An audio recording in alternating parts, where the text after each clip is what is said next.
नमस्कार, media prime में आप सभी दर्शकों का बहुत बहुत स्वागत है। मैं हूं असीम मिश्रा। अगले 1 घंटे में हम बात करेंगे देश भर की तमाम बड़ी खबरों की, बताएंगे कि दुनिया भर में कौन कौन सी खबरों पर हैं सबकी नजरें, क्या कुछ चल रहा है खेल और अर्थ जगत में। लेकिन सबसे पहले इस वक्त की तमाम ताजा तरीन सुर्खियों पर एक नजर। सुप्रीम कोर्ट ने इलाहाबाद हाईकोर्ट के दुष्कर्म से जुड़े विवादास्पद आदेश पर लगाई रोक। बेंच ने हाईकोर्ट के फैसले पर जताई सख्त नाराजगी। कहा, असंवेदनशीलता और अमानवीय रुख को दर्शाती है जज की टिप्पणी।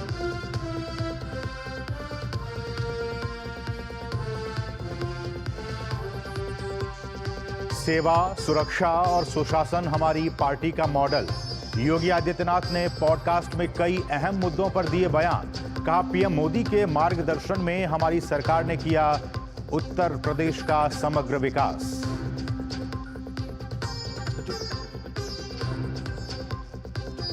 राज्यसभा में आज बैंकिंग कानून संशोधन विधेयक 2024 पर होगी चर्चा।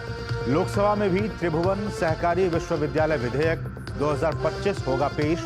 डॉक्टर जितेंद्र सिंह ने कहा, बीते 10 वर्षों में न्यूक्लियर रिएक्टर की संख्या में हुई वृद्धि।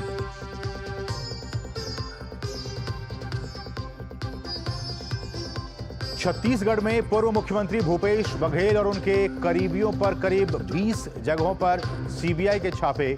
कुछ आईपीएस अधिकारियों के घर पर भी रेड। महादेव सट्टा मामले में खंगाले जा रहे हैं दस्तावेज। और अमेरिका में वोट देने के तरीके बदलेंगे डोनाल्ड ट्रंप। भारत की तरह ही वोटर रजिस्ट्रेशन के लिए नागरिकता का डॉक्यूमेंट प्रूफ देना होगा अनिवार्य। और सबसे पहले बात छत्तीसगढ़ के पूर्व मुख्यमंत्री भूपेश बघेल की। देखिए, भूपेश बघेल के ठिकानों पर सीबीआई की रेड हुई है। इससे जुड़ी हुई एक खबर है कि भूपेश बघेल और उनके जुड़े करीबियों के ठिकानों पर सीबीआई ने ताबड़तोड़ कार्रवाई करते हुए 20 से अधिक जगहों पर छापा मारा है। महादेव सट्टा ऐप मामले में रायपुर, दुर्ग, भिलाई और राजनांदगांव में ये छापे मारे जा रहे हैं। सीबीआई ने जिन परिसरों में छापा मारा है उन्हें लेकर जो जानकारी मिली है उनमें भिलाई के विधायक देवेंद्र यादव, सीएम रहते हुए भूपेश बघेल के सलाहकार विनोद वर्मा, पूर्व सीएम की ओएसडी सौम्या चौरसिया, पूर्व IAS Anil Tuteja, ASP Abhishek Maheshwari, ASP Sanjay Dhruv, constable Bhim Yadav, constable Arjun Yadav, Manish, IPS Arif Hussain, IPS Anand Chhabra, IPS Prashant Agarwal, IPS Abhishek Pallav के ठिकाने शामिल हैं। भूपेश बघेल की सरकार पर ऑनलाइन सट्टा के गंभीर आरोप हैं और इन आरोपों में भूपेश बघेल के कई करीबी नेता और अधिकारी लंबे समय से जेल में हैं। महादेव बैटिंग ऐप ऑनलाइन सट्टेबाजी के लिए बनाया गया एक ऐप है। इस पर users poker, card games, chance games नाम से लाइव गेम खेलते थे। ऐप के जरिए क्रिकेट, बैडमिंटन, टेनिस, फुटबॉल जैसे खेलों और चुनावों में, जी हां, चुनावों में अवैध सट्टेबाजी भी की जाती थी। अवैध सट्टे के नेटवर्क के जरिए इस ऐप का जाल तेजी से फैला और सबसे ज्यादा खाते छत्तीसगढ़ में ही खुले। इस ऐप से धोखाधड़ी के लिए एक पूरा खाका बनाया गया था। दरअसल महादेव बैटिंग ऐप कई ब्रांच से चलता था। हर ब्रांच को सौरभ चंद्राकर और रवि उप्पल फ्रेंचाइजी के रूप में बेचते थे। यूजर को सिर्फ शुरुआत में फायदा और बाद में नुकसान होता था। फायदे का 80% हिस्सा दोनों अपने पास रखते थे। सट्टेबाजी ऐप रैकेट एक ऐसी मशीन की तरह काम करता है जिसमें एल्गोरिदम ये तय करता है कि ऐप में अपना पैसा लगाने वाले केवल 30% ग्राहक ही जीते। प्रवर्तन निदेशालय ने 2 नवंबर को रायपुर में महादेव बैटिंग ऐप से जुड़े एक कैश कुरियर से लगभग 5.39 करोड़ रुपए जब्त किए थे। ईडी का दावा था कि यह पैसा कांग्रेस के चुनाव अभियान के लिए था और विशेष रूप से मुख्यमंत्री भूपेश बघेल के लिए था। तो ये सारा मामला ऑनलाइन सट्टेबाजी का मामला, और इस पूरे मामले में इसकी तहकीकात तक जाने के लिए सीबीआई ने आज भिलाई में, रायपुर में भूपेश बघेल के ठिकानों पर, उनके करीबियों पर लगातार छापेमारी की है। हमारे साथ हमारे सहयोगी सुमेश पटेल ताजा अपडेट के साथ मौजूद हैं। सुमेश, क्या कुछ जानकारी मिल पा रही है इस पूरे छापामारी को लेकर?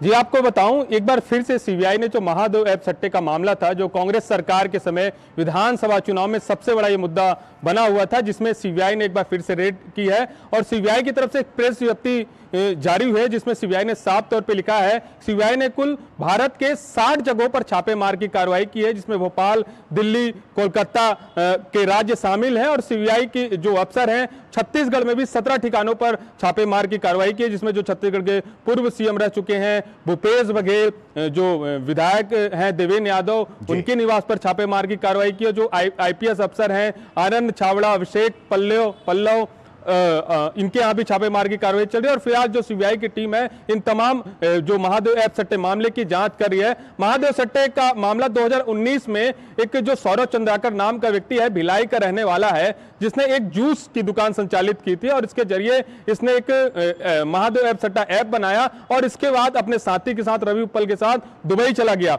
जिसके बाद यह मामला सुर्खियों में आया था, जिसके बाद ईडी ने इस मामले की जांच की। ईडी के मामले के बाद यह मामला अब सीबीआई के पास है। सीबीआई फिलहाल पूरे मामले की जांच कर रही है। कुछ समय पहले जो ईओडब्ल्यू ने इस पर एफआईआर दर्ज किया था, जिसमें छत्तीसगढ़ के पूर्व सीएम भूपेश बघेल का नाम शामिल था और महादेव ऐप संचालक के द्वारा एक वीडियो जारी कर यह कहा गया था कि जो पूर्व सीएम है भूपेश बघेल, इनको 508 करोड़ रुपए लेने की भी बात कही गई थी। तो आज फिलहाल जो सीबीआई की टीम है, जो कांग्रेस सरकार में जो छत्तीसगढ़ के मुख्यमंत्री भूपेश बघेल, उनके करीबियों के यहाँ छापेमार की कार्रवाई की जा रही है। जी सोमेश, कुछ विधायकों पर भी छापेमारी की गई, उनके आवास पर भी छापेमारी की गई है इस पूरे मामले को लेकर।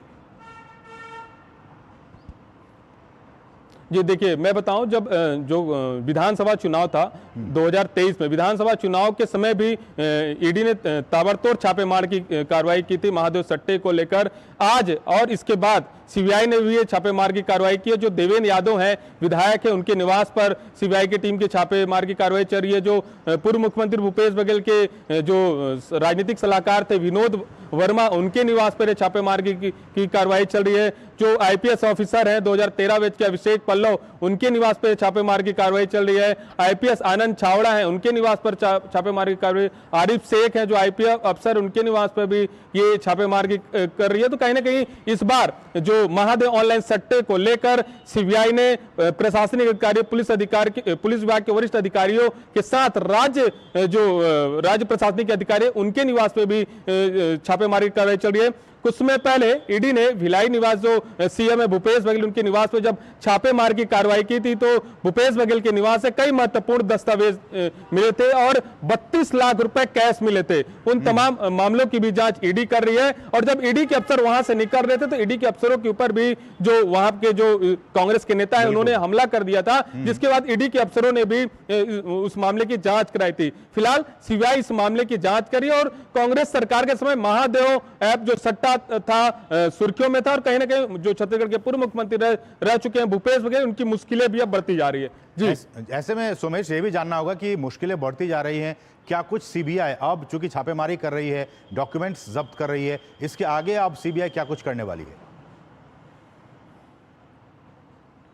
देखिए, छत्तीसगढ़ में कांग्रेस सरकार के समय 3 प्रमुख मुद्दा था। एक महादेव सट्टा ऐप, दूसरा कॉल स्कैम और तीसरा शराब घोटाला मामला। और आज जो कार्रवाई हुई है सीबीआई ने महादेव ऐप सट्टे से जुड़कर यह कार्रवाई हुई है और जो 508 करोड़ रुपए का जो महादेव बैटिंग ऐप मामला था, जिसमें घोटाले हुए थे, जिसमें राज्य के पुलिस विभाग के वरिष्ठ अफसर, कांग्रेस के नेता, पूर्व मुख्यमंत्री भूपेश बघेल, इन तमाम लोगों के नाम आए थे। उन लोगों पर एफआईआर दर्ज भी हुई थी। इसी को लेकर सीबीआई की टीम जांच कर रही है और आज जिस तरह से भारत के अलग अलग जगहों पर करीबन 60 जगहों पर यह छापेमार की कार्रवाई की है और सुबह से ये जो सीबीआई की ये छापेमार की कार्रवाई चल रही है, आने वाले कुछ समय बाद ये स्पष्ट हो पाएगा कि और कितने लोग इसमें शामिल हैं और किन किन के यहाँ ये छापेमार की कार्रवाई चल रही है। चलिए, बहुत बहुत शुक्रिया सोमेश, इन तमाम ताज़ा अपडेट्स को रायपुर से हम तक पहुंचाने के। तो छापेमारी की जो कार्रवाई है वो लगातार भूपेश बघेल, जो कि छत्तीसगढ़ के पूर्व सीएम रह चुके हैं, उनके आवास पर, उनके ठिकानों पर और साथ साथ उनके जो और भी सहयोगी थे उनके ठिकानों पर आज सुबह से ही लगातार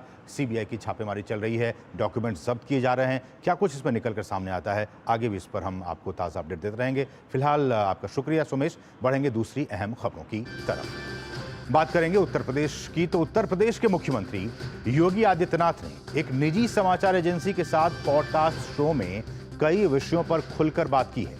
मुख्यमंत्री के रूप में 8 वर्षों के कार्यकाल की उपलब्धियों पर यूपी के सीएम योगी आदित्यनाथ ने कहा कि लोकतंत्र में किसी भी सरकार के लिए सबसे बड़ी उपलब्धि जनता की संतुष्टि होनी चाहिए। साथ ही योगी ने कहा कि पीएम मोदी के मार्गदर्शन और नेतृत्व में यूपी का अभूतपूर्व विकास हुआ है। लोकतंत्र में किसी भी सरकार के लिए सबसे बड़ी उपलब्धि जनता जनार्दन की संतुष्टि। पिछले 8 वर्ष में हमारी सरकार ने प्रधानमंत्री मोदी जी के प्रेरणादायी मार्गदर्शन में जनता जनार्दन की सफलता के समर्थन को मैं सरकार की उपलब्धि मानता हूं। किसी भी क्षेत्र में आप देखेंगे, वह एग्रीकल्चर का हो, युवाओं से संबंधित हो, इंफ्रास्ट्रक्चर का हो, इन्वेस्टमेंट का हो, लॉ एंड ऑर्डर का हो, टूरिज्म का हो, या फिर जो प्रधानमंत्री जी जिस बात को लेके कहते हैं विरासत और विकास के बेहतर समन्वय का, तो उसका सबसे जीवंत और मूर्त मान कोई एक साक्ष्य हो सकता है तो देश के अंदर उत्तर प्रदेश उसका एक सबसे महत्वपूर्ण उदाहरण हो सकता है। और राष्ट्रीय महत्वाकांक्षा और तीसरी बार मुख्यमंत्री बनने की संभावनाओं पर योगी आदित्यनाथ ने कहा कि तीसरी बार सरकार बनाने के लिए पार्टी कोशिश जरूर करेगी। भाजपा का कोई भी कार्यकर्ता मुख्यमंत्री बन सकता है। कोई मुख्यमंत्री 5 वर्षों तक लगातार काम करे और फिर से वह 2/3 मेजोरिटी के साथ गवर्नमेंट बना ले, ये फर्स्ट टाइम हुआ था। और यह भी उपलब्धि हमारे साथ जुड़ी थी। और पिछले 8 वर्ष से तो हम यहां सेवा कर ही रहे हैं। तो सेवा, सुरक्षा और सुशासन का जो मॉडल हमारी पार्टी का था, उसको प्रभावी ढंग से उत्तर प्रदेश में लागू करने के कारण आज जनता जनार्दन का व्यापक आशीर्वाद भारतीय जनता पार्टी के साथ में है, हमारे साथ में है। और लोकतंत्र में जनता जनार्दन का आशीर्वाद जिसके साथ में होगा वह सरकार में आएगा। नहीं, मैं क्यों बन सकता हूं? भारतीय जनता पार्टी का कोई भी कार्यकर्ता बन सकता है। हमारे सहयोगी विकास सिंह इस पर ताज़ा अपडेट के साथ मौजूद हैं। बहुत ही महत्वपूर्ण बातें योगी आदित्यनाथ ने कही है। विकास, जिस बात का जिक्र यूपी के सीएम कर रहे हैं, उन्होंने कहा कि गुड गवर्नेंस ही वो एक फंडा है, वो एक बेसिक एलिमेंट है जिसकी वजह से ये सरकार लगातार 8 वर्षों से सरकार में है, सत्ता में है। और आने वाले दिनों में भी विकास के जो काम है, गुड गवर्नेंस के जो काम है, वो होते रहेंगे और जनता का जो विश्वास है वो इस सरकार के साथ है। जी बिल्कुल, बहुत ही साफ गोई से सीएम योगी ने बातें कही हैं इसमें। और उन्होंने साफ जाहिर कर दिया है कि सरकार सबके लिए काम कर रही है, सभी की सुरक्षा के लिए काम कर रही है, सभी के विकास के लिए काम कर रही है, विरासत को संवारने के लिए काम कर रही है, आर्थिक उन्नति के लिए काम कर रही है। और प्रदेश के हर अंत्योदय व्यक्ति तक जो गरीब कमजोर है उसके लिए सरकार ने काम किया है। गुंडा माफियाओं के खिलाफ सख्त कार्रवाई की गई है। जिसने भी कानून व्यवस्था को चुनौती दी है उसे सख्ती से निपटा गया है और यही नीति आगे भी जारी रहेगी। अगर कोई माफिया कोई चुनौती देता है उसके खिलाफ सख्त से सख्त कार्रवाई की जाएगी। अगर कोई जमीनों पे कब्जे करता है, कोई धार्मिक उन्माद फैलाता है, उसके खिलाफ सख्त कार्रवाई की जाएगी। किसी भी आक्रांताओं का सम्मान नहीं किया जाएगा। और जो विरासत है, धार्मिक विरासत है, आध्यात्मिक विरासत है, उसको सजाने, संवारने और निखारने का काम किया जाएगा। यह मुख्यमंत्री योगी आदित्यनाथ ने साफ गोई से अपने अंदाज में ये सारी बातें बताई हैं। उन्होंने बात की प्रयागराज में महाकुंभ के आयोजन की, जो दुनिया का सबसे बड़ा धार्मिक आयोजन रहा। उसमें किस तरीके से जो व्यवस्थाएं की गई थी उसको पूरी दुनिया ने देखा और उसकी तारीफ पूरी दुनिया ने की। वहीं हम बात करें अयोध्या की, जिस तरीके से उसको सजाया गया, निखारा गया, प्रभु श्री राम नगरी में जिस तरीके से विकास कार्य किए गए। उन्होंने ये भी कहा कि एक समय था कि अयोध्या के नाम पर राजनीति होती थी, राजनीति में उसे अछूता माना जाता था, लोग वहां जाते नहीं थे। तो साथ ढेर सारी चीजें हैं जिस पर सरकार ने बड़े काम किए हैं। उत्तर प्रदेश में पहचान बदलने का काम किया है। उत्तर प्रदेश में आज निवेश आ रहा है, 40 करोड़ से ज्यादा के निवेश प्रस्ताव आए हैं और 15 लाख लाख करोड़ से ज्यादा निवेश जमीन पर उतारे जा चुके हैं धरातल पे। ये सारी चीजें दिखा रही हैं कि उत्तर प्रदेश किस तेज गति के साथ काम कर रहा है। किसानों के लिए यहाँ पर काम किया गया है। सरकार जब आई थी उत्तर प्रदेश में योगी सरकार, डबल इंजन की सरकार ने जैसे ही काम चालू किया था, किसानों की कर्ज माफी की गई थी। उसके बाद किसान कल्याण के लिए तमाम सारी बड़ी योजनाएं चलाई गई, उनकी आय को दोगुना करने के लिए काम किए गए। और आज उत्तर प्रदेश की यह स्थिति है कि उत्तर प्रदेश की जीडीपी पिछले 8 वर्षों में 2 गुने से ज्यादा बढ़ गई है। यहाँ पर प्रति व्यक्ति आय भी 2 गुने हो गई है। तो ये तमाम सारी चीजें मुख्यमंत्री योगी आदित्यनाथ ने बताई और अपनी आगे की योजनाओं के बारे में बताया कि हर एक व्यक्ति समाज का है, उसको सामाजिक सुरक्षा दी जाएगी, उसकी सुरक्षा के साथ कोई खिलवाड़ नहीं किया जाएगा। जी, और उन्होंने ये भी इस बात पर भी जोर दिया विकास की बीते 8 वर्षों में जो लॉ एंड ऑर्डर की स्थिति थी पिछली सरकारों के मुकाबले, उसको हमने बहुत ही अच्छा किया और इसलिए विकास की राह पर यूपी बढ़ चला है, निवेश आ रहा है, लोग यहाँ पे खुश हैं, गुड गवर्नेंस है, लॉ एंड ऑर्डर काफी अच्छा किया है हमने बीते 8 वर्षों में।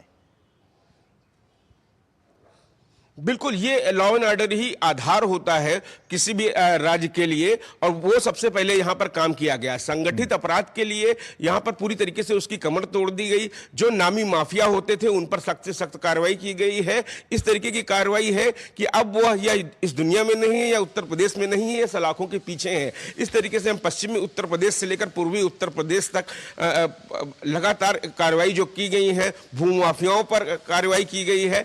किसी पर कोई भी रहम नहीं बरता गया है जिसने कानून व्यवस्था को चुनौती दी है। तो सबसे बड़ी बात है, और उसका सबसे बड़ा उदाहरण यह है कि ना अब यहां पर फिरौती वसूली जाती है, ना अपहरण होते हैं, ना ही गैंगवार होते हैं। यही एक कारण है कि उत्तर प्रदेश में निवेशक आ रहा है, क्योंकि निवेशक तब वहीं जाता है, अपना पैसा लगाता है, उद्योग लगाता है जहां पे उसको सुरक्षा का माहौल मिलता है। तो वो से एक सबसे बड़ी बात है यहां पर कि 40 लाख करोड़ से ज्यादा के निवेश प्रस्ताव उत्तर प्रदेश में आए हैं। यहां पर एक्सप्रेस वे बनाए गए हैं, कनेक्टिविटी बेहतर की गई है, यहां पर बिजली की व्यवस्था की गई है 24 घंटे उत्तर प्रदेश में बिजली की हर जनपद मुख्यालय पर।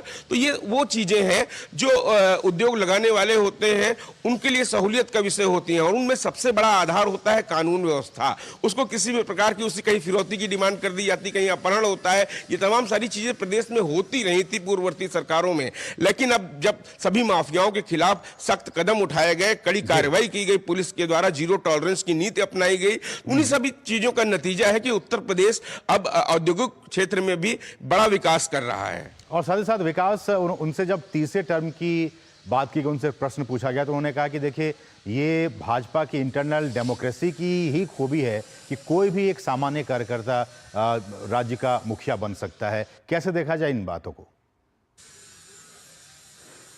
जी बिल्कुल, तमाम सारी चीजें राजनीति में चलती रहती हैं, विपक्ष के द्वारा भी उठाई जाती हैं, लेकिन मुख्यमंत्री योगी आदित्यनाथ ने इस बात को साफ कहा कि ये भारतीय जनता पार्टी की ही परंपरा है कि एक सामान्य सा जमीन पर काम करने वाला कार्यकर्ता कब क्या बन जाता है, ये उसकी मेहनत का फल, उसे प्रतिफल मिलता जरूर है। तो उन्होंने इस बात को कहा कि यहाँ पर हर व्यक्ति को, हर सामान्य कार्यकर्ता एक बड़ा कार्यकर्ता है, कार्यकर्ताओं का यहाँ पर सम्मान होता है और उसको कोई भी पद मिल सकता है। यहाँ पर रिजर्व नहीं होता है। और पार्टी की तरह की अगर बहुजन समाज पार्टी में बात की जाए कि क्या कोई मुख्यमंत्री और बन सकता है मायावती के सिवाय, या समाजवादी पार्टी में बात की जाए कि उसका मुखिया कोई और हो सकता है, तो ऐसा कुछ नहीं है। ये भारतीय जनता पार्टी है, यहाँ पर हर आम आदमी खास आदमी है, खास कार्यकर्ता होता है। इसी को मुख्यमंत्री योगी आदित्यनाथ ने भी दोहराया है। और साथ ही साथ विकास ये भी उन्होंने कहा कि 8 वर्षों में जो हमने काम किया उस विकास की रफ्तार को हम आने वाले वर्षों में भी कायम रखेंगे। निवेश भी आ रहा है और उन्होंने प्रधानमंत्री का कई बार जिक्र किया कि प्रधानमंत्री के मार्गदर्शन में ही विकास भी और विरासत को भी हम सहेज कर, संरक्षित करके आगे बढ़ते जा रहे हैं। जी बिल्कुल, पीएम मोदी के मार्गदर्शन से ही उत्तर प्रदेश में ढेर सारे बड़े काम हुए हैं। 1 डिस्ट्रिक्ट 1 प्रोडक्ट की बात करें, तमाम सारी योजनाओं को जन जन तक पहुंचाने की बात करें, आने वाले समय में मुख्यमंत्री योगी आदित्यनाथ ने जो लक्ष्य रखा है $1 ट्रिलियन इकोनॉमी का, उस लक्ष्य की ओर बढ़ने के लिए मुख्यमंत्री योगी आदित्यनाथ लगातार आगे बढ़ने की बात करते हैं और देश में सबसे बड़ी अर्थव्यवस्था उत्तर प्रदेश को बनाना चाहते हैं। उसी की दिशा में काम करने की कोशिश कर रहे हैं और और उन्होंने साफ कहा कि 2029 तक उत्तर प्रदेश $1 ट्रिलियन इकोनॉमी होगी उत्तर प्रदेश की, और देश के विकास में महत्वपूर्ण भूमिका होगी, अग्रणी राज्य बनेगा उत्तर प्रदेश। और इसमें हर समय हर वक्त पीएम मोदी का मार्गदर्शन रहता है, चूंकि वो यहाँ के सांसद भी हैं, वाराणसी के ही सांसद हैं, उत्तर प्रदेश के अपने हैं, तो यहाँ की हर गतिविधियों पे, यहाँ के हर विकास पर वो यहाँ पर नजर रखते हैं, हर एक छोटी बड़ी चीजों पर यहाँ पर उनका लगातार मार्गदर्शन रहता है पीएम मोदी का। तो उन्हीं के मार्गदर्शन में, उन्हीं के विजन के द्वारा उत्तर प्रदेश में तमाम सारी योजनाएं क्रियान्वित होती हैं और हर अंतिम व्यक्ति तक पहुंचती हैं जो समाज के निचले पायदान पर बैठा हुआ है। चलिए, बहुत बहुत शुक्रिया विकास, इन तमाम ताजा अपडेट्स को लखनऊ से हम तक पहुंचाने के लिए बहुत बहुत शुक्रिया। बढ़ेंगे आगे और यहाँ रुकेंगे बहुत ही छोटे से ब्रेक के लिए। आप देखते रहिए डीडी न्यूज।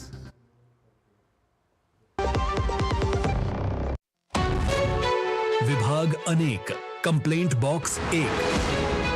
किसी भी सरकारी दफ्तर, विभाग या बैंक से जुड़ी शिकायत के लिए pgportal.gov.in पर जाएं, रजिस्टर करें, संबंधित विभाग चुनें, शिकायत दर्ज करें और ट्रैकिंग आईडी नोट करें। एसएमएस या ईमेल पर एक्नॉलेजमेंट पाएं और शिकायत का जवाब सीधे मंत्रालय से प्राप्त करें। अब तक 1,12,00,000 से अधिक भारतीयों ने भरोसा जताया। सीपी ग्राम्स, आपकी हर शिकायत का हल। अभी शिकायत दर्ज करें pgportal.gov.in। जो लक्ष्य चुना था समझ आने लगा है। GLA यूनिवर्सिटी, उच्च लक्ष्य की निश्चित प्राप्ति। Under the Honorable PM's leadership, an unprecedented push to yoga has been given. Today, yoga is playing a significant role in enhancing health and wellness across the world. PM Yoga Awards are given in recognition to outstanding contributions by individuals and organizations to the field of yoga. These awards carry a trophy, certificate and a prize of 25 lakh rupees. Hurry! Send your entries through MyGov platform before 31st March. Visit Ministry of Ayush website or MyGov platform for more details. और break के बाद आपका फिर से स्वागत है। बढ़ेंगे आगे, बात करेंगे संसद की। तो संसद के बजट सत्र के दूसरे चरण के दौरान आज लोकसभा की कार्यवाही क्वेश्चन आवर के साथ शुरू हुई। प्रश्नकाल के दौरान उपभोक्ता मामले, खाद्य और सार्वजनिक वितरण मंत्रालय से खाद्य और पेय पदार्थों के संबंध में उपभोक्ताओं की शिकायतों के बारे में सवाल पूछा गया। सवाल का जवाब केंद्रीय मंत्री प्रहलाद जोशी ने दिया। इसके साथ ही परमाणु ऊर्जा संयंत्र से जुड़ा सवाल भी पूछा गया। सवाल का जवाब डॉक्टर जितेंद्र सिंह ने दिया। वहीं राज्यसभा में शून्यकाल के दौरान सांसदों ने लोकहित से जुड़े मुद्दों को उठाया। दोनों ही सदनों में कई अहम विधेयक चर्चा और पारित किए जाने के लिए पेश किए जाएंगे। राज्यसभा में आज बैंकिंग कानून संशोधन विधेयक 2024 और विमान वस्तुओं में हितों का संरक्षण विधेयक 2025 विचार और पारित किए जाने के लिए पेश किए जाएंगे। बैंकिंग कानून संशोधन विधेयक 2024 के माध्यम से भारतीय रिजर्व बैंक अधिनियम 1934, बैंकिंग विनियमन अधिनियम 1949, भारतीय स्टेट बैंक अधिनियम 1955, बैंकिंग कंपनियां उपक्रमों का अधिग्रहण और अंतरण अधिनियम 1970 और 1980 को और भी संशोधित किया जाएगा। इसके साथ ही लोकसभा की ओर से किए संशोधनों पर विचार भी किया जाएगा। वहीं लोकसभा में आज त्रिभुवन सहकारी विश्वविद्यालय विधेयक 2025 और गोवा राज्य विधानसभा के निर्वाचन क्षेत्रों में अनुसूचित जनजातियों के प्रतिनिधित्व का समायोजन विधेयक 2024 विचार और पारित किए जाने के लिए पेश किए जाएंगे। और संसद के दोनों ही सदनों में कार्यवाही फिलहाल सुचारू रूप से चल रही है। लोकसभा में आज प्रश्नकाल चला, जिसमें कई अहम सवाल पूछे गए। इस दौरान एक प्रश्न के उत्तर में प्रधानमंत्री कार्यालय में राज्य मंत्री डॉक्टर जितेंद्र सिंह ने कहा कि बीते 10 वर्षों में देश में न केवल न्यूक्लियर रिएक्टर की संख्या बढ़ी है, बल्कि उन क्षेत्रों में भी रिएक्टर स्थापित करने का काम शुरू कर दिया गया है जहां ये पहले नहीं हुआ करते थे। वर्षों में प्रधानमंत्री मोदी जी के व्यक्तिगत रुचि और हस्तक्षेप से न केवल रिएक्टर्स की संख्या बढ़ी है, बल्कि उन क्षेत्रों में जहां पहले नहीं हुआ करते थे वहां पर भी इनका स्थापित करने का काम शुरू हुआ है। उदाहरण के तौर पर सन 2014 से पहले अधिकतर तमिलनाडु और आंध्रा की ओर दक्षिण में और पश्चिम में महाराष्ट्र, गुजरात। आज हमारे बगल में यहाँ से 150 किलोमीटर दूर हरियाणा के गोरखनगर शहर में रिएक्टर स्थापित होने वाला है। कुछ ही साल में फंक्शनल हो जाएगा। इसी प्रकार इसी सरकार ने सन 2017 में एक ऐतिहासिक फैसला लेते हुए एक ही कैबिनेट मीटिंग में बल्क अप्रूवल ऑफ 10 रिएक्टर्स किया था, जो आज तक कभी नहीं हुआ। और उसी स्पिरिट और उसी भावना और उसी क्रम को जारी रखते हुए अभी हाल ही के बजट में आपने देखा कि इसका और विस्तार करने हेतु न्यूक्लियर मिशन की घोषणा की गई है, जिसमें अलग से राशि भी निर्धारित कर दी गई। इलाहाबाद हाईकोर्ट द्वारा महिलाओं पर दिए विवादास्पद आदेश पर लोकसभा में भाजपा सांसद मुकेश राजपूत ने कड़े शब्दों में निंदा की। उन्होंने कहा कि ऐसे लोगों को देश से क्षमा मांगनी चाहिए। साथ ही मुकेश राजपूत ने मामले का संज्ञान लेकर कार्रवाई करने की भी मांग की। पदासीन न्यायाधीश जब इस तरह की बात महिलाओं के प्रति कहते हैं कि किसी महिला या युवती के प्राइवेट पार्ट को टच करना या कपड़ा फाड़ना, यहाँ तक कि उसके पैजामे का नाड़ा तोड़ना, यह बलात्कार के प्रयास के दायरे में नहीं आता। ये अत्यंत भयावह एवं शर्मनाक है। मैं इसकी खुले शब्दों में निंदा करता हूँ। ऐसे लोगों को देश की महिलाओं से माफी मांगनी चाहिए। महोदय, जहाँ संविधान में किसी महिला को आंख मारना भी अपराध की श्रेणी में आता है, वहाँ कोई भी इस प्रकार की घटना को बलात्कार न माने, ये कैसे हो सकता है? मैं माननीय मंत्री जी से अनुरोध करता हूं कि वो अपने संज्ञान में लेकर और वहां पर इस तरह के जो वक्तव्य देने वाले इनके खिलाफ में संविधान के दायरे में रह के कार्रवाई की जाए, जिससे कभी भी इस तरह की दोबारा घटना ना हो। बढ़ेंगे आगे। भाजपा सांसद और वक्फ संशोधन विधेयक पर बनाई गई ज्वाइंट पार्लियामेंट्री कमेटी जेपीसी के चेयरमैन जगदंबिका पाल ने डीडी न्यूज के साथ खास बातचीत की है। बातचीत के दौरान उन्होंने कहा कि all India Muslim personal law board देश के मुसलमानों और अल्पसंख्यकों को गुमराह कर रही है। प्रस्तावित वक्फ संशोधन बिल पर all India Muslim personal law board जगह जगह प्रदर्शन कर रहा है। दिल्ली के बाद अब पटना की बारी है। इस पर बातचीत करने के लिए हमारे साथ मौजूद हैं जेपीसी के चेयरमैन जगदंबिका पाल जी। सर, अब आपने सुझाव दे दिया, स्वीकार हो गया, कैबिनेट ने मंजूरी दे दी, बिल संभवतः जल्दी आने वाला है, लेकिन बार बार हम देख रहे हैं कि all India Muslim personal law board प्रदर्शन कर रहा है, तमाम दलों से कह रहा है कि वो साथ आए, कई दलों ने समर्थन किया। तो कहीं न कहीं देश में all India Muslim personal law board देश की एकता को, अखंडता को या देश के उस गंगा जमनी तहजीब को में वो कहीं न कहीं राजनीति कर रही है। आखिर अभी वो अमेंडेड बिल पार्लियामेंट के सदन में नहीं आया और इसके पहले ही जंतर मंतर में धरना, आज पटना जा रहे हैं, अपोजिशन को भी यूनाइट कर रहे हैं, इससे साफ राजनीति कर रहे हैं और मुसलमानों में, अल्पसंख्यकों में गुमराह करके भ्रम पैदा करने की कोशिश कर रहे हैं कि ये कानून बनेगा तो हमारी मस्जिद चली जाएगी। किस क्लाज में गवर्नमेंट ने अमेंड किया है या हमने रिपोर्ट सबमिट कर दिया, पब्लिक डोमेन में है, कहाँ उनके रिलीजियस चीज़ों की सिक्योरिटी नहीं है और इसके बावजूद भी अगर गुमराह कर रहे हैं तो इससे साफ है कि कहीं न कहीं चाहे तुष्टीकरण की राजनीति हो, इस पर राजनीति कर रहे हैं, तकरार कर रहे हैं और देश में बांटने की कोशिश कर रहे हैं। जेपीसी ने चर्चा की, प्रस्तावित जो संशोधित बिल है वक्फ बोर्ड को लेकर वो सदन में आना है और उसमें कोई ऐसा प्रावधान नहीं है जिससे ये कहा जाए कि उससे वक्फ की जमीनों को कोई दिक्कत होगी या फिर वो जमीन छीनने की कोई बात है, जबकि इसमें और पारदर्शिता आएगी। कैमरामैन राणा के साथ शैलेंद्र मिश्र, डीडी न्यूज, दिल्ली। तो बहुत ही महत्वपूर्ण बातें जगदंबिका पाल ने की, जो कि जेपीसी के चेयरमैन है। वक्फ संशोधन के मामले को जेपीसी देख रही है, उसके वो चेयरमैन है। उन्होंने साफ तौर पर कहा कि ये बिल अभी आना बाकी है, उससे पहले तमाम जो स्टेक होल्डर्स हैं उनसे राय मशवरा किया जा रहा है। लेकिन ये कहना कि इससे वक्फ की ज़मीनें छीन ली जाएंगी, ये गुमराह करने की कोशिश की जा रही है।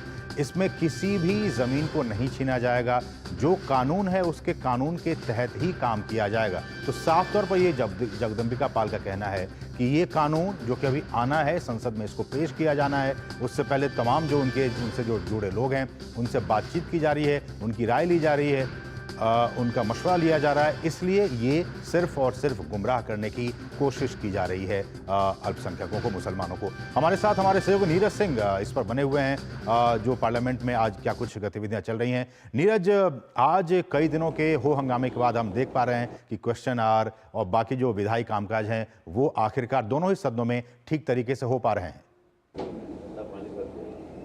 देखिए, बिल्कुल, और अच्छी बात है, लोकतंत्र के लिए भी अच्छी बात है, क्योंकि आप देखें कि देश की जो तमाम जो जनता है वो संसद की तरफ टकटकी लगाए बैठे देखती है कि आखिर हमारे जो प्रतिनिधि हैं वो किस तरह से अपना व्यवहार कर रहे हैं, किस तरह से काम काज कर रहे हैं। आज अच्छी बात है कि दोनों ही सदन सुचारू रूप से चले। आपने देखा भी कि लोकसभा में भी प्रश्नकाल के दौरान तमाम महत्वपूर्ण सवालों के जो जवाब हैं वो संबंधित विभागों के मंत्रियों ने दिए।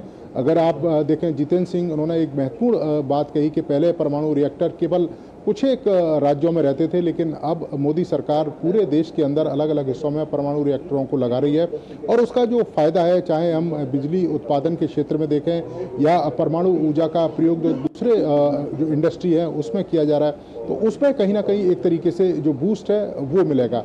आप देखें, राज्यसभा में भी संबंधित मंत्री ने जवाब देते हुए निर्भया फंड के बारे में भी स्पष्ट तौर पर बताया कि किस तरीके से पिछले साल जो राशि निर्भया फंड में आवंटित हुई थी उसकी 76% जो राशि है उसका प्रयोग कर लिया गया है। महिलाओं पर जो जिस तरह का अपराध होता है, महिलाओं के ऊपर जिस तरह की घटनाएं होती हैं, उसमें उस राशि का जो प्रयोग है वो किया जा रहा है। तो ये अच्छी बात है लोकतंत्र के लिए कि दोनों ही सदन चल रहे हैं। अब 2 बजे के बाद कई सारे जो बिल हैं, विधेयक हैं, वो लिस्टेड हैं, चाहे अगर हम बात करें राज्यसभा की और लोकसभा की।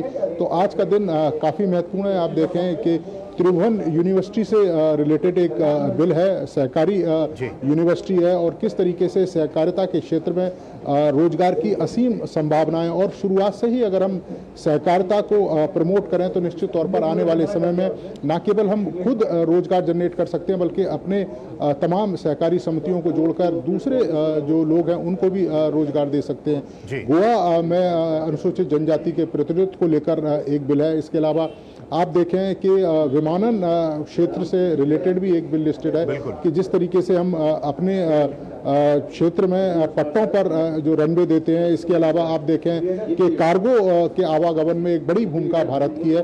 तो इससे रिलेटेड बिल हैं और निश्चित तौर पर दोनों ही सदनों में ये 4 बिल लिस्टेड है। अगर पास होंगे तो देश के विकास के लिए और जो आम लोग हैं उसके कल्याण के लिए काफ़ी महत्वपूर्ण कार्य होगा। और ये बहुत ही महत्वपूर्ण आपने जानकारी दी नीरज, कि जिस तरह से परमाणु रिएक्टर्स की बात की गई, जिसमें कि ये कहा गया मंत्री की तरफ से कि पहले जिन राज्यों में जिन जगहों पर परमाणु रिएक्टर्स हुआ करते थे, अब उनसे हटकर भी ऐसे राज्यों में बन रहे हैं रिएक्टर्स जहां इसकी ज़रूरत है। मुझे लगता है कि इससे जो परमाणु ऊर्जा है उसकी उपलब्धता है वो तमाम देश में हो पाएगी। और हम जानते हैं कि सरकार की इस पे जोर भी है कि जो न्यूक्लियर एनर्जी है वो सब तक पहुंच सके। देखिए, बिल्कुल जोर है। और आप देखें कि देश के अलग अलग हिस्सों में अगर इस तरह के रिएक्टर लग रहे हैं, क्योंकि पहले तमिलनाडु, आंध्र प्रदेश और गुजरात, महाराष्ट्र के आसपास ही लगते थे, और वहाँ से बिजली को देश के अगर दूसरे हिस्सों में अगर आप लेके जाएं तो निश्चित तौर पर उस पर संसाधन भी खर्च होते थे और उस तरह का जो वितरण है वो भी नहीं हो पाता था। लेकिन अब देश के अलग अलग हिस्सों में इस तरह के न्यूक्लियर रिएक्टर लगेंगे तो उसका जो फायदा है संपूर्ण देश को होगा।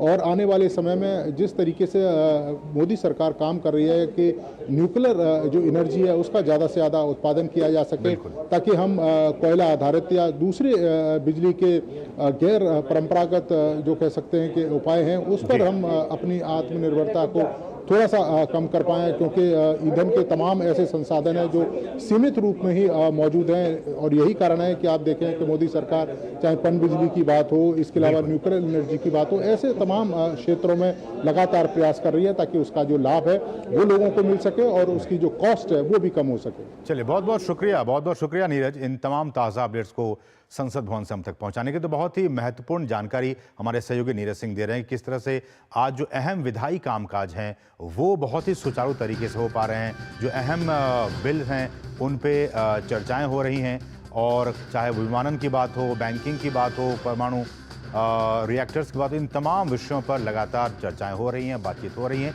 तो कुल मिलाकर संसद का जो कामकाज है वो बहुत ही अच्छे तरीके से हो पा रहा है। बढ़ेंगे दूसरी अहम खबर की तरफ। सुप्रीम कोर्ट ने इलाहाबाद हाई कोर्ट के उस विवादास्पद आदेश पर रोक लगा दी है जिसमें यह कहा गया था कि किसी बच्ची को गलत तरीके से पकड़ना और उसे पुलिया के नीचे खींचकर ले जाने का प्रयास करना बलात्कार या बलात्कार के प्रयास का अपराध नहीं है।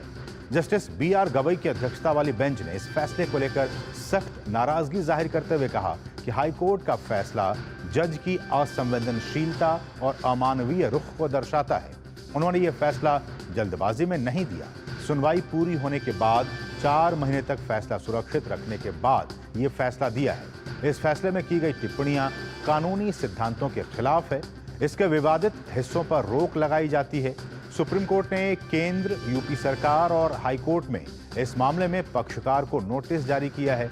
कोर्ट ने अटॉर्नी जनरल और सॉलिसिटर जनरल को भी इस मामले में सहयोग करने को कहा है।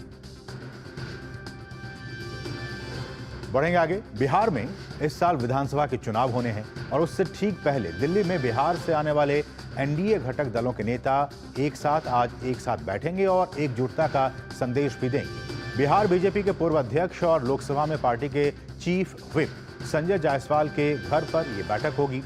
बीजेपी अध्यक्ष जेपी नड्डा समेत बिहार से एनडीए के घटक दलों के अध्यक्ष भी मौजूद रहेंगे। कहा जा रहा है कि आज का डिनर बिहार दिवस को सेलिब्रेट करने के लिए रखा गया है, लेकिन इसमें चुनावी चर्चाएं भी होंगी। वहीं 29 और 30 मार्च को भाजपा के वरिष्ठ नेता और गृह मंत्री अमित शाह बिहार के दौरे पर जा रहे हैं।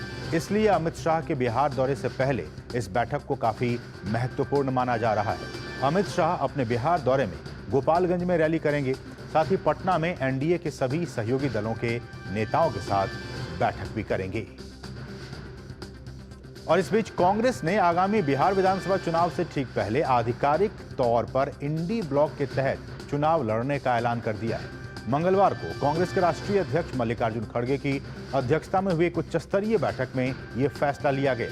बैठक में लोकसभा में विपक्ष के नेता राहुल गांधी, महासचिव केसी वेणुगोपाल, बिहार प्रभारी कृष्णा अलावरू, बिहार कांग्रेस के अध्यक्ष राजेश राम, कांग्रेस विधायक दल के नेता शकील अहमद खान सहित अन्य वरिष्ठ नेता शामिल हुए। भाजपा को सबसे बड़ी चुनौती मानते हुए गठबंधन ने पूरी मजबूती के साथ मैदान में उतरने का ऐलान किया। बात दिल्ली की जाए तो दिल्ली के लिए 1 लाख करोड़ रुपए के बजट पर दिल्ली के शिक्षा मंत्री आशीष सूद ने अपनी प्रतिक्रिया दी है। उन्होंने डीडी न्यूज के हमारे सहयोगी से खास बातचीत में इस बजट को ऐतिहासिक बताया और कहा कि शिक्षा क्षेत्र में दिल्ली की सरकार दिल्ली को अच्छी शिक्षा व्यवस्था देने के लिए प्रतिबद्ध है। दिल्ली के बजट पर और ज्यादा बात करने के लिए हमारे साथ मौजूद हैं दिल्ली सरकार के मंत्री आशीष सूद जी। सर, किस तरह देखते हैं इस बजट को? देखिए, बजट ऐतिहासिक बजट है। 1 लाख करोड़ रुपए का बजट है। 31% की ऐतिहासिक वृद्धि है इस बजट में, जो देश के किसी भी राज्य ने एक वर्ष में नहीं की है। कैपिटल एक्सपेंडिचर पे बहुत बड़ा बूस्ट है, जिससे रोजगार में सृजन भी होगा। सर, आप एजुकेशन मिनिस्टर हैं और एजुकेशन हब खोलने की बात की, कई चीज़ें हैं। देखिए, वो लोग एजुकेशन का बहुत बड़ा काम कर रहे हैं, ऐसा हवा बनाते थे।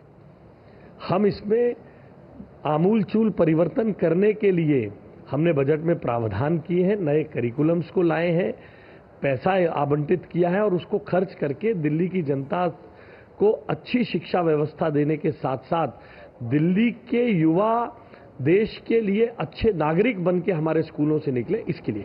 सर, डीटीसी की कैग की रिपोर्ट के बारे में क्या कहना चाहेंगे? देखिए, विपक्ष शोर मचा रहा है, चोर मचाए शोर।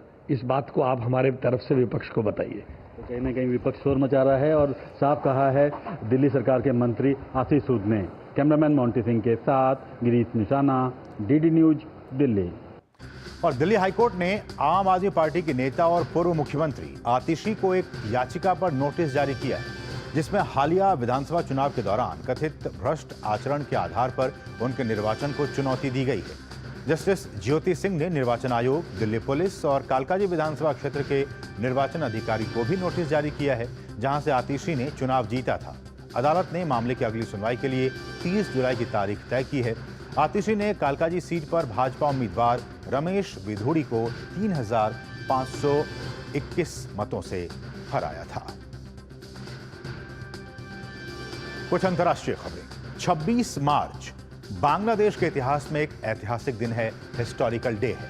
गौरव, संघर्ष और स्वतंत्रता का प्रतीक। इसी दिन 1971 में बांग्लादेश ने पाकिस्तान से स्वतंत्रता की ओर अपने आंदोलन की शुरुआत की थी और इसकी याद में इस दिन को बांग्लादेश का स्वतंत्रता दिवस मनाया जाता है। इसके लिए आंदोलन बंगबंधु के नाम से लोकप्रिय शेख मुजीबुर रहमान के नेतृत्व में आकार ले रहा था, लेकिन संप्रभुता की ये यात्रा अकेले नहीं लड़ी गई। भारत ने इस संघर्ष में एक निर्णायक भूमिका निभाई और दक्षिण एशिया के इस ऐतिहासिक पल में अपने पड़ोसी के साथ मजबूती से खड़ा रहा।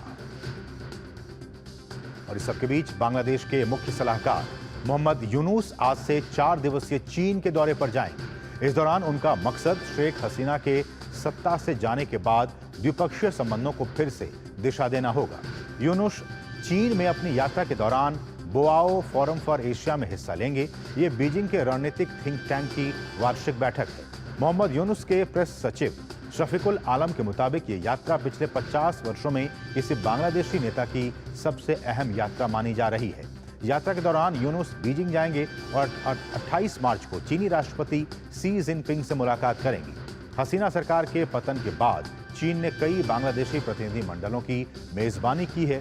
चीन ने जनवरी में हुई एक बैठक में बांग्लादेश के लोन भुगतान की अवधि को बढ़ाने, बांग्लादेशी उत्पादों के लिए शुल्क मुक्त बाजार की गारंटी देने और चीनी लोन की ब्याज दर कम करने जैसी कई ऐलान किए थे। हमारे साथ हमारे सहयोगी नवल संग परमार हैं, जो कि ढाका में हमारे साथ मौजूद हैं, फोन लाइन पर हमारे साथ मौजूद हैं। परमार जी, ये बताएं कि ये जो यात्रा मोहम्मद यूनुस की चीन की होने वाली है, इसके क्या कुछ मायने समझे जाएं, क्या कुछ मायने निकाले जाएं? जी, डॉक्टर यूनुस आज से चीन की 4 दिवस की यात्रा पे जा रहे हैं। आधिकारिक यात्रा है उनकी और ये पहली बार चीन के राष्ट्रपति शी जिनपिंग के साथ उनकी द्विपक्षीय बातचीत होगी। उसमें जो अभी का जो बांग्लादेश का सिचुएशन है उसको देखे तो उसमें 3-4 चीजें अहम है। एक तो बांग्लादेश में लॉ एंड ऑर्डर का सिचुएशन खराब है। 5 अगस्त के बाद उन्होंने जब से इंतरिम गवर्नमेंट का सुकान संभाला है, तब से बांग्लादेश में पिछले 2-3 महीने से तो सिचुएशन और खराब होता जा रहा है। लॉ एंड ऑर्डर की सिचुएशन खराब है। साथ साथ जो बांग्लादेश का इकोनॉमी है वो 2 चीजों पे निर्भर करता है। एक तो RMG sector, readymade garment sector का निर्यात, और दूसरा रेमिटेंस, जो बांग्लादेशी युवा विदेशों में काम कर रहे हैं, वहां से जो पैसा भेज रहे हैं, उसके ऊपर उनका इकोनॉमी निर्भर है।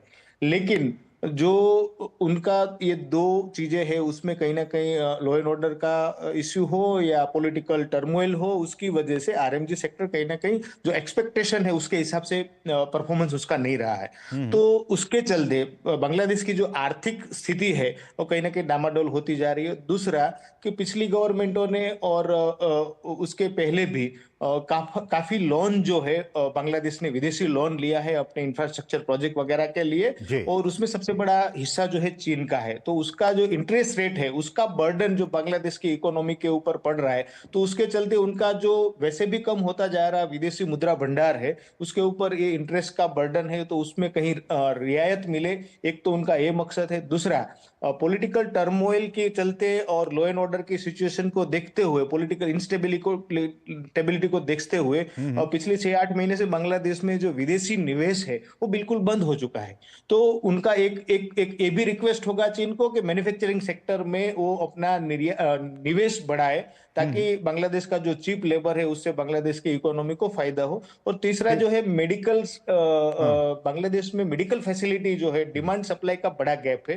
तो मेडिकल टूरिज्म को बढ़ाने के लिए या उनके लिए रियायत के लिए भी वो रिक्वेस्ट करेंगे। बांग्लादेश में जो चीन के दूत है, उन्होंने भी, राष्ट्रदूत, उन्होंने भी बताया कि वो बांग्लादेश को हेल्प करेंगे। कुछ हॉस्पिटल्स है, कुनमिंग सिटी जो चाइना का जो काफी क्लोज है बांग्लादेश से, थ्रू ओवर्स के जर्नी है, एयर जर्नी वहां पे स्थित है, तो वहां पे कुछ हॉस्पिटल को ईयरमार्क करेंगे बांग्लादेश के पेशेंट के लिए। तो कुल मिला के जो आर्थिक दबाव की स्थिति है यूनुस गवर्नमेंट के ऊपर और बांग्लादेश के ऊपर, उसमें से कहीं ना कहीं उनको अभी उनके पास ऑप्शन बहुत कम है जिससे उनको हेल्प मिल जाए, और उसमें एक चाइना है। हो सकता है आने वाले दिनों में जो चाइना के ऊपर अति निर्भरता है, आने वाले समय में क्या होगा वो तो बांग्लादेश का फ्यूचर ही बताएगा। लेकिन जो आर्थिक मुद्दे तो है बांग्लादेश की सरकार के सामने और बांग्लादेश की इकोनॉमी के ऊपर। लेकिन परमार जी, ये बताएं कि जिन मुद्दों को लेकर प्रोटेस्ट हुआ था, शेख हसीना को वहां से हटाया गया, फिर वही सारी चीजें आ रही हैं, इकोनॉमी वीक चल रही हैं, लॉ एंड ऑर्डर की स्थिति फिर से ठीक नहीं है, और लोग एक बार फिर से गुस्से में हैं मोहम्मद यूनुस के खिलाफ भी। जी, कुल मिला के देखा जाए तो इन्फ्लेशन, जो मुद्रास्फीति और अनएम्प्लॉयमेंट, बेरोजगारी की समस्या, और साथ में जो है गरीबी, ये 3 मुद्दे ऐसे हैं कि जिनके ऊपर लोगों ने काफी उम्मीद लगाई थी कि नया सरकार आएगा तो वो उसमें चेंज होगा, लेकिन उस तरीके का कोई जो ग्राउंड रियलिटी पे देखा जाए तो उस तरीके का कोई पॉजिटिव चेंज दिख नहीं रहा है। तो कहीं ना कहीं लोगों में जो अपेक्षाएं थी वो लोग चाहते हैं कि उनको थोड़ा समय दिया जाए, लेकिन अभी 6-8 महीने का समय हो भी चुका है। तो अब देखा जाता है ग्राउंड पे कि लोगों को क्या इसका फायदा, इन स्थितियों का फायदा, बेनिफिट आर्मी उठा सकती है?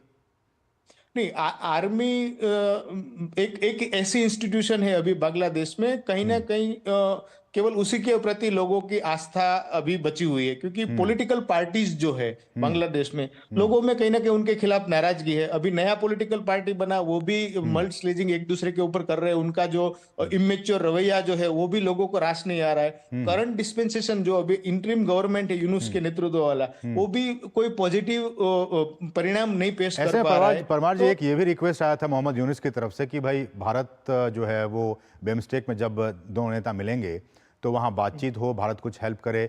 ऐसे में भारत का रोल आप क्या कुछ देख पा रहे हैं? नहीं, भारत का रोल तो बांग्लादेश का जो स्टेबिलिटी के लिए या उनका जो भी रिक्वायरमेंट है उसमें बीइंग ए नेबर, पड़ोसी देश होने की वजह से, और काफी चीजों पे बांग्लादेश का जो पॉपुलेशन है वो बहुत ज्यादा है, उनका जो प्रोडक्शन है वो उनको फुलफिल करने के लिए सफिशिएंट नहीं है। तो उनको जो काफी सारी चीजें हैं वो भारत से सस्ती और भारत से अच्छी कहीं से भी नहीं मिल सकती। तो कोई भी गवर्नमेंट हो, उनको भारत के साथ ट्रेड, एसेंशियल कमोडिटीज हो, उसमें गेहूं हो, ऑयल हो या ऑनियन, अदरक और तिलन दलहन, उसके लिए वो भारत के ऊपर निर्भर है। और वो तो है ही, लेकिन साथ में यूनुस गवर्नमेंट जो है वो भी चाहता है कि भारत के साथ मीटिंग के लिए उन्होंने, उनके जो फॉरेन मिनिस्टर है और उनके फॉरेन सेक्रेटरी, दोनों ने 2 दिनों से वो स्टेटमेंट दे रहे हैं कि we have requested Indian government through the diplomatic channel कि दोनों के बीच में बायलैटरल मीटिंग हो, लेकिन we are waiting for the response from the Indian side. तो अभी और रिस्पॉन्स क्या कुछ आता है उस पर सबकी निगाहें बनी होंगी। बहुत बहुत शुक्रिया नवल संघ परमार जी हमारे साथ ढाका से जुड़ने के लिए। तो बहुत ही महत्वपूर्ण बातें इस बात को लेकर कि किस तरह से, चूंकि अब मोहम्मद यूनुस जो हैं वो चीन की यात्रा पर जाने वाले हैं, बहुत ज़्यादा उन्होंने लोन ले रखा है, उसकी जो इंटरेस्ट है उसको कम करने के लिए हो सकता है बातें करें, कुछ और वो लोन ले सकते हैं अपनी इकॉनमी को चलाने के लिए, क्योंकि इकॉनमिक जो स्थिति है वो बांग्लादेश की बहुत ही ख़राब हो चली है।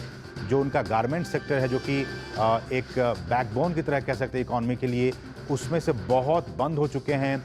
जो बेरोज़गारी है वो काफ़ी बढ़ गई है, महंगाई काफ़ी बढ़ गई। तमाम चीज़ों के मद्देनज़र वो चीन की यात्रा पर जाने वाले हैं और इस सब के बीच उन्होंने भारत से भी डिप्लोमेटिक चैनल के थ्रू बातचीत की पेशकश की है। बढ़ेंगे दूसरी अहम खबरों की तरफ। भारत निर्वाचन आयोग ने दिल्ली के द्वारका स्थित IIIDEM में 1 लाख से अधिक बूथ लेवल अधिकारियों के लिए प्रशिक्षण शुरू कर दिया है। IIIDEM में 2 दिवसीय प्रशिक्षण कार्यक्रम में बिहार, पश्चिम बंगाल और असम के 109 BLO ने भाग लिया। वहीं तमिलनाडु, पुडुचेरी के जिला चुनाव अधिकारी और मुख्य निर्वाचन अधिकारी भी इसमें शामिल हुए। मुख्य चुनाव आयुक्त ज्ञानेश कुमार ने बताया कि ट्रेनिंग में 1 लाख बूथ लेवल ऑफिसर्स को प्रशिक्षण दिया जाएगा।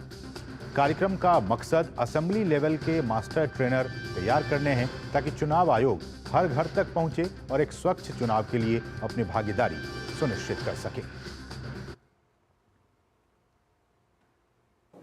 इस ट्रेनिंग में हम लोग 10.5 लाख बूथ लेवल ऑफिसर्स में से 1 लाख बूथ लेवल ऑफिसर्स को ट्रेन करेंगे, जिससे कि जब वो वापस जाएं तो असेंबली लेवल मास्टर्स ट्रेनर्स बन पाएं और बाकी बूथ लेवल ऑफिसर्स को ट्रेन कर पाएं। चुनाव आयोग के इतिहास में ये पहली बार है और आशा है कि देश के सारे बूथ लेवल ऑफिसर्स इसका लाभ उठाएंगे और इस ट्रेनिंग के जरिए इस देश के लगभग 100 करोड़ मतदाताओं को इसका लाभ मिलेगा। भारत चीन सीमा मामलों पर परामर्श और समन्वय के लिए कार्यतंत्र की 33वीं बैठक मंगलवार को चीन के बीजिंग में आयोजित की गई। विदेश मंत्रालय ने एक बयान में कहा कि बैठक में भारत चीन सीमा क्षेत्रों में LAC यानी कि लाइन ऑफ एक्चुअल कंट्रोल पर स्थिति की व्यापक समीक्षा की गई। मंत्रालय ने कहा कि दोनों पक्ष इस दिशा में प्रासंगिक, राजनयिक और सैन्य तंत्र को बनाए रखने और मजबूत करने पर भी सहमत हुए हैं। दोनों पक्षों ने सीमा पार सहयोग और आदान प्रदान जल्द से जल्द फिर शुरू करने और सीमा पार नदियों और कैलाश मानसरोवर यात्रा पर भी विचार विमर्श किया। दोनों पक्षों ने इस साल के अंत में भारत में आयोजित होने वाली विशेष प्रतिनिधियों की अगली बैठक की तैयारियों पर भी चर्चा की। और अब खबर अमेरिका से है, जहां अमेरिकी राष्ट्रपति डोनाल्ड ट्रंप ने अमेरिकी चुनाव प्रणाली में बदलाव लाने की बात कही। इसके लिए उन्होंने एक आदेश जारी किया है। इसमें चुनाव संचालन के तरीके में बदलाव की बात कही गई है। इस आदेश में मतदाताओं से उनकी अमेरिकी नागरिकता को साबित करने और यह सुनिश्चित करने को कहा गया है कि चुनाव के दिन तक केवल मेल इन या पोस्टल बैलेट मतपत्र ही गिने जाएं। इसके अलावा गैर अमेरिकी नागरिकों को कुछ चुनावों में दान करने से भी रोकने का प्रस्ताव है। ट्रंप ने भारत और ब्राजील जैसे देशों के चुनाव प्रथाओं का उदाहरण दिया और तर्क दिया कि अमेरिका बुनियादी और आवश्यक चुनाव सुरक्षा को लागू करने में विफल रहा है, जो पहले से ही कई विकसित और विकासशील देशों में मानक बन चुके हैं। उन्होंने कहा कि भारत और ब्राजील मतदाता पहचान को बायोमेट्रिक डेटाबेस से जोड़ रहे हैं, जबकि अमेरिका नागरिकता के लिए काफी हद तक स्व सत्यापन पर ही निर्भर है। रूस और यूक्रेन के बीच बीते 3 साल से जारी युद्ध जल्दी ही समाप्त हो सकता है। अमेरिका लगातार रूस और यूक्रेन को मनाने की कोशिशें कर रहा है। इस बीच अमेरिका ने मंगलवार को बताया कि रूस और यूक्रेन ने अलग अलग सहमति जताई कि वे ब्लैक सी में जहाजों पर हमले नहीं करेंगे और ना ही एक दूसरे की ऊर्जा सुविधाओं को निशाना बनाएंगे। इस समझौते से पहले सऊदी अरब में अमेरिका और यूक्रेन के बीच कई दौर की बातचीत हो चुकी है। साथ ही ट्रंप ने पुतिन के साथ वर्चुअल बातचीत भी की है। अमेरिका ने अपने बयान में बताया है कि वो रूस को कृषि उत्पादों और खाद के निर्यात में मदद करेगा और बंदरगाहों तक रूस की पहुंच को आसान बनाएगा। अमेरिका ने दोनों देशों से साफ कहा है कि इस युद्ध को खत्म करना जरूरी है और वो शांति वार्ता में मदद करता रहेगा। और अब खबर खेल जगत से बात आईपीएल की। तो आईपीएल में आज होने वाले मुकाबले में गुवाहाटी में कोलकाता नाइट राइडर्स का सामना राजस्थान रॉयल्स से होगा। दोनों ही टीमों को अपने पहले मुकाबले में हार मिली है। ऐसे में दोनों की कोशिश पहली जीत पर होगी। राजस्थान रॉयल्स और केकेआर के बीच अब तक 29 मैच हुए हैं, जिसमें दोनों ने ही 14-14 मुकाबले जीते हैं, जबकि एक मैच बेनतीजा रहा है। केकेआर के लिए चिंता का विषय वरुण चक्रवर्ती का फॉर्म रह सकता है। पिछले मुकाबले में वो काफी महंगे साबित हुए थे। गुजरात की पैरा टेबल टेनिस खिलाड़ी और पैरा एशियन गेम्स की पदक विजेता सोनल पटेल का मानना है कि खेलो इंडिया पैरा गेम्स ने पैरा खिलाड़ियों को नई ऊंचाई दी है। सोनल सिर्फ 6 महीने की थी जब वो पोलियो से ग्रस्त हो गई थी। उनके सफर और उनके आगामी लक्ष्य पर उनसे बातचीत की है हमारे सहयोगी गौरव कुमार ने। टोक्यो पैरालंपिक और पेरिस पैरालंपिक में पार्टिसिपेट कर चुकी सोनल पटेल जो हैं वो इस वक्त हमारे साथ हैं, जो कि पैरा टेबल टेनिस की खिलाड़ी हैं। उनसे बात करते हैं और जानते हैं कि कैसे देखती हैं वो खेलो इंडिया पैरा गेम्स के इस मंच को। सोनल, सबसे पहला सवाल यही है कि पैरा खिलाड़ियों के लिए एक बड़े मंच के तौर पे ये है, तो आपकी अपनी क्या कुछ राय है? सेकंड टाइम खेलो इंडिया हो रहा है दिल्ली में और पैरा खिलाड़ियों के लिए बहुत ही अच्छी बात है। एक अच्छा सा प्लेटफॉर्म है आगे जाने का। और जैसे कि बाहर प्लेयर को कोई पहले जानता नहीं था और ये खेलो इंडिया मंच ऐसा है कि सारे पैरा खिलाड़ियों को सभी जगह दिखाते हैं और ऐसा है कि पैरा प्लेयर कुछ कर सकता है, ऐसे सब दिखाते हैं। सोनल, आप अपनी जर्नी के बारे में बताइए, आप कैसे इस खेल की तरफ आई? बेसिकली मुझे बनना था टीचर, पर मेरी विकलांगता के कारण मैं टीचर नहीं बन सकी। पर कहते हैं ना, जो होता है अच्छे के लिए ही होता है। अभी मैं इंडिया नंबर 1 हूँ मेरे क्लास 3 में और मैं वर्ल्ड नंबर 9 हूँ। और अभी मैं इंटरनेशनल 36 कंट्री में मैं पार्टिसिपेट कर चुकी हूँ और इंटरनेशनल 35 मेरा मेडल है। अभी पैरा एशियन गेम्स जो हैं वो अगले साल हैं, तो उसको किस तरह से देखती हैं? उसके लेकर के ये जो मंच होते हैं कितने फ़ायदा पहुँचाता है आगे की तैयारी को लेकर के? बहुत ही फ़ायदाजनक है ये मंच, क्योंकि इसमें से ही पता चलेगा कि एशियन चैम्पियनशिप में कौन जा पाएगा और उसकी मैं अभी बहुत ही अच्छी सी प्रिपरेशन कर रही हूँ। तो ये है सोनल पटेल, जिनका साफ तौर पर कहना है कि ये एक ऐसा मंच है जो कि इन खिलाड़ियों के लिए एक कहना चाहिए वरदान के तौर पर सामने है, क्योंकि यहाँ पर सीखी हुई बहुत सी चीज़ें जो है इन्हें अंतर्राष्ट्रीय स्तर पर मदद करती हैं। कैमरामैन गौरव गिरी के साथ मैं गौरव कुमार, डीडी न्यूज़, दिल्ली। और खेलो इंडिया पैरा गेम्स ने खिलाड़ियों की जिंदगी को कितना बदला है और आखिर किन मायनों में ये खेल पैरा खिलाड़ियों के लिए वरदान साबित हुए हैं, जानते हैं हमारे सहयोगी गौरव कुमार के इस खास रिपोर्ट के जरिए। खेलो इंडिया पैरा गेम्स में अद्भुत प्रतिभा, खुद को साबित करने की जद्दोजहद और जीवन के संघर्ष को पार कर सफलता को छूने की खुशी जैसे हर पहलू मौजूद हैं। लेकिन इसी के साथ खेलो इंडिया पैरा गेम्स का एक और चेहरा है और वह है इस मंच के माध्यम से देश के कोने कोने से खिलाड़ियों को सामने लाना। पैरा एशियन गेम्स में पदक जीतने वाले तीरंदाज राकेश कुमार हों या पैरा टेबल टेनिस खिलाड़ी सोनल पटेल, हर कोई अब इस बात को बेहिचक तरीके से सामने रख रहा है कि आज पैरा खिलाड़ी किसी सुविधा से महरूम नहीं है, बल्कि अब ज्यादा बेहतर तरीके से वो अपनी तैयारी को अंजाम दे रहे हैं। ये एक पैरा खिलाड़ियों के लिए काफ़ी बड़ी उपलब्धि मैं कहूँगा, क्योंकि जैसे हम लोग पैरा आर्चरी से हैं तो ज़्यादातर हमें नेशनल्स में डोमेस्टिक टूर्नामेंट खेलने को नहीं मिलते हैं। एक नेशनल मिल जाता है या ट्रायल्स वगैरह होते हैं जो भी इंटरनेशनल कंपटीशन के लिए, लेकिन ये गवर्नमेंट का मैं कहूँगा कि काफ़ी बड़ा इनिशिएटिव है जिससे कि नए नए और पैरा तीरंदाज निकल के सामने आ रहे हैं और इस खेल को रोमांचक बना रहे हैं। खेलो इंडिया पैरा गेम्स 2025 राष्ट्रीय स्तर पर पैरा एथलीटों के लिए एक बड़ा मंच बनकर उभरा है। टूर्नामेंट वैश्विक मानकों के बराबर बल्कि कई मायनों में इससे भी बेहतर साबित हुआ है और जिसके लिए खिलाड़ी पीएम मोदी की खेल और खिलाड़ियों की बेहतरी को लेकर तैयार की गई नीति का जिक्र करना नहीं भूलते। प्रधानमंत्री सर से बात होती है तो एक कहते हैं ना पॉजिटिव एनर्जी आ जाती है हमारे में। मेडल आए ना आए पर वहाँ ऐसा लगता है कि कुछ करके आएंगे, वहाँ अच्छा खेल के आएंगे, ऐसा फील होता है। और वहाँ जाके मेडल नहीं आए फिर भी यहाँ आके प्रधानमंत्री सर सबको मिलते हैं, अच्छे से मोटिवेशन दे रहे हैं और आगे की टूर्नामेंट में हमें खेलने के लिए, अच्छा खेलने के लिए वो बोलते हैं और हमें बहुत ही अच्छा लगता है कि हमें ऐसा प्रधानमंत्री मिला है। इन खेलों में प्रतिस्पर्धा का स्तर भी बढ़ा है जो इसका एक और बेहतर रूप सामने रखता है। कोशिश इस बेहतरी को लगातार बनाए रखने की है, साथ ही इसके रूप को विस्तार देने की भी। तो इन खिलाड़ियों की ये बातें सुनकर एक बात तो तय है कि पैरा खेलों को लेकर के सरकार की जो नीति है उसका असर जो है वो अब जमीनी स्तर पर साफ तौर पर देखा जा सकता है।